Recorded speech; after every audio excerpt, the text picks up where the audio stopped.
بسم اللہ الرحمن الرحیم۔ ناظرین السلام علیکم۔ آج ہم جس ٹاپک پہ بات کریں گے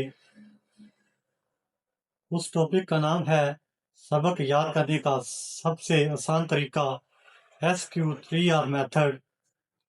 SQ3R میتھڈ میں ایس سے مراد سروے ہے۔ آپ جو بھی سبق یاد کرنا ہے اس کا سرسری طور پر سروے کریں گے، پھر اس کی ایکسرسائز کو دیکھیں گے کہ ایکسرسائز میں کون کون سے کوشچنز ہیں، یعنی کیو سے مراد کوشچنز ہیں۔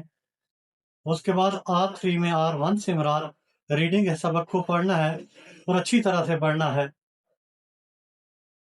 پڑھنے کے بعد سبق کو ریکال کرنا ہوتا ہے، یاد کرنا ہوتا ہے، اور یاد کرنے سے لانگ ٹرم میموری جو ہے وہ ڈیولپ ہوتی ہے۔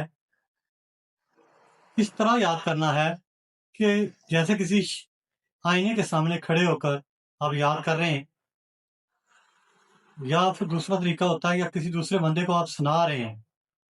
اس طرح کا آپ کو یاد ہونا چاہیے، ریکال ہونا چاہیے۔ ریکال کے بعد آپ R3 سے مراد ریویو کی طرف جائیں گے، نظر ثانی کریں گے۔ سبق کو نظر ثانی کیسے کریں گے؟ نظر ثانی کے لیے آپ کسی ڈائری میں، کسی رجسٹر میں لکھ لیں گے، یا بلند آواز میں اس کو دوبارہ دہرائیں گے۔ اس طرح دہرائیں گے کہ بالکل سبق پکا ہو جائے۔